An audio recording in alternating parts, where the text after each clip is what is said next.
light is on. Maybe it was open, maybe it wasn't even locked. Opening of Tai Chi.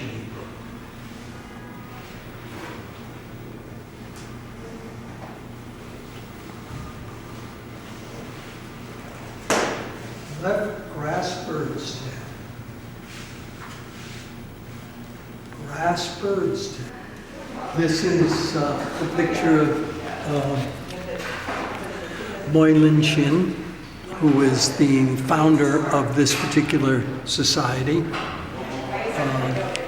The society now has grown to over about 20, 25 countries, chapters, and it's a not-for-profit organization.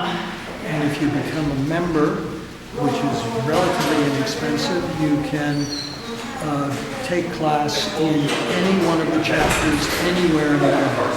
And as a matter of fact, Dixie and I, 2 years ago, went to Costa Rica, and we walked into a class in Costa Rica, and we said, hi, we're from New York, and they welcomed us in, and we really enjoyed our Tai Chi. Begin.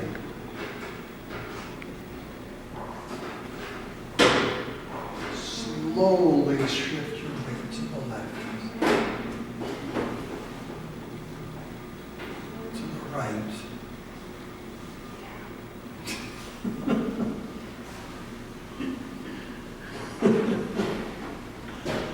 I guess I'm camera shy.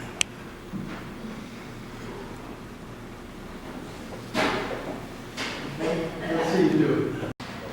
Every Tuesday, many of the teachers will meet for supper.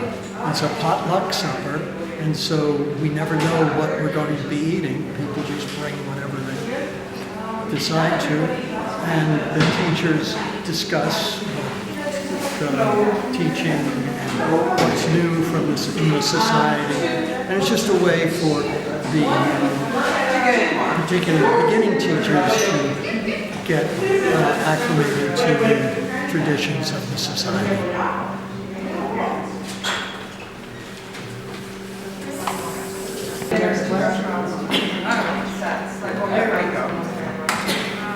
Oh, she's an advocate. Yeah. Oh, so what do you eat? We have the number one at course. Yeah, that would be good to know. It's ever been there. Yes. And so I was thinking.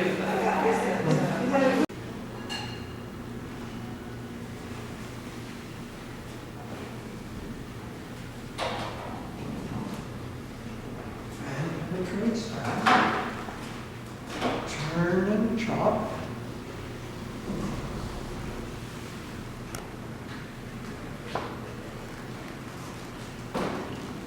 Then chop with fist.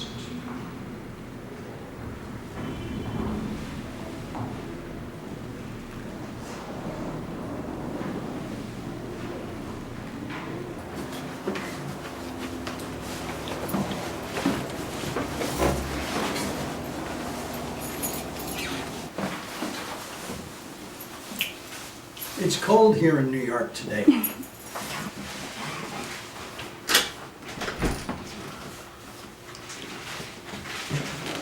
This map shows the places that we've already been to in China. The color tells you this is the green where we were in 2007, 2008, 9, 10, 11, 12, 13, and I have no room here, so I'm going to have to extend this and put a pin in for 2014. Of course, many trips took us into Beijing and Shanghai and in and out of Hong Kong, although one year we did spend several days in Hong Kong. This patch of color is in Yunnan, and we've spent a great deal of time in Yunnan. One of the best experiences was these red ones. We traveled through Shishimana and Pu'er, where we went to visit some of the students that we taught the previous summer. We went to their schools this time and saw them in their classrooms, and that was a wonderful experience. We've been to China now since 2007, was our first trip to China. And I never knew how difficult it would be to get a visa to go to China. And we've had difficulty every single year. Many people may not know that for tourists to travel to China, you have to get a visa. There are many countries in the world that Americans can travel to and visas are not required. And I recently found out that the way the United States sets the rules for foreigners to come to the US is it depends on the country they're coming from, and the American rules copy whatever the rules are from the country that they're coming from. So in China, China requires a visa every year to go, every time you want to go to China. And it's a rather extensive form and difficult to fill out, and you have to come and get a little interview. So we have to do this every year, but apparently we make the Chinese do exactly the same thing that they do to us. And the fees are even the same. Whatever the Chinese charge Americans for a visa, that's the same amount that we charge Chinese people to come to America, which I think is a really weird way of doing things. Anyway, so we get our visas every year. As a matter of fact, since we have to get a visa every year, I've had to add new pages to my passport so that there was enough room for the Chinese visa. And here's my latest Chinese visa. You will see there are 7 more in here, just like it. So, although this time, the last time, we got a visa that would allow us 3 entries, but it has to be within 1 year. So, when we go to China, we always go, lately we've always been going to Kunming, where we work with Chinese English teachers, and we help them with their pronunciation.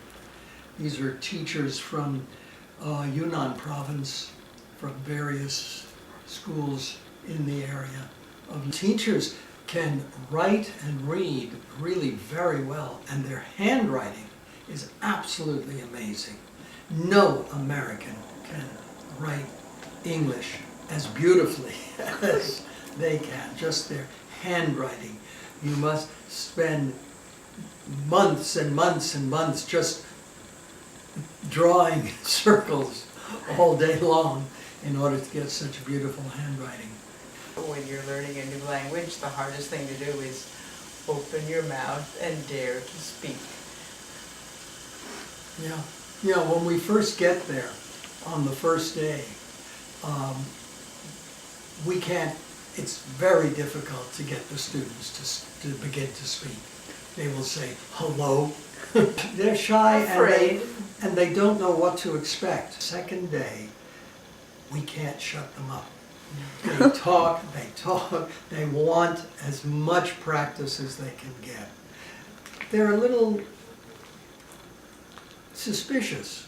They don't know why they're there, because they were chosen by their school. You go to Kunming for 2 weeks and study English. They were commanded to go by their... 2 things that really they don't understand. One is, why are we there? Are we getting paid? No, we're not getting paid. We're volunteers. Oh, then they pay for your airfare. No, we pay our own airfare to get to China. Oh, so they give you your food and your room. No, we pay for our own food and we pay for our own room. So why do you come? Are you CIA? I said, no, we're not CIA. We're here. Sometimes, if there's no babysitter available, the children come to class too. Yes, and it's really very funny because they will, the day before, they will ask permission, may I bring my student, my child to class tomorrow? I have no babysitter. And I say, please don't ask me that question. Sometimes it's much better to just do what you need to do and apologize afterwards. Because if you ask me that question, I have to say no. No, yeah. But if you do happen to bring your child, I will not throw them out. So, as a result of the travels that we've been doing to China, we decided to try to learn some Mandarin. We're extremely slow anyway, because every time I learn 3 Chinese words, the 3 that I learned yesterday go out the other side. However, the advantage of trying to learn another language is it gives you an understanding of the rules of grammar. Like, for example, we love it that Mandarin has no tenses. That's a terrific idea. And no singular or plural. It's really a very good, efficient language. There's a lot of good ideas there, but we're thankful that we're not learning English after having come from another mother tongue. The government college entrance exams in China, the portion devoted to English has been reduced, but that in its place, the Chinese government has increased the portion that's given over to Chinese. Well, I think that's a wonderful thing, but I have a feeling that most Chinese are pretty good in Chinese. And that the reduction in any amount of what any country learns about the world and about the which from their point of view is foreign, anything foreign, is a mistake. Because I think that's the only thing that will save us from total annihilation. Need to learn more about each other and feel comfortable with people from all over the world and not consider them our enemies. There's a little child in his split pants, and we're seeing fewer kids in split pants because the Chinese, in copying many Western ways, are buying diapers now. But disposing of the diapers is a problem. And have you seen it in US? I don't think I've ever seen split pants in the U.S. I think it's one of those matters of cultural differences where people in the U.S. might think. This is a scroll that my mother brought back from China during her 1987 trip to China. And it's not very old. It's older than Shia, but it's still not very old. It's a modern painting. But it's really older than me. It is older than you, Shia. So we are planning to go back for the same 2-week session teaching in Kunming. And this time, our extra time that we spend in China, we always spend 2 or 3 weeks traveling in some other area in China. We hope, it's not well thought out yet, but we would like to be able to get to Tibet.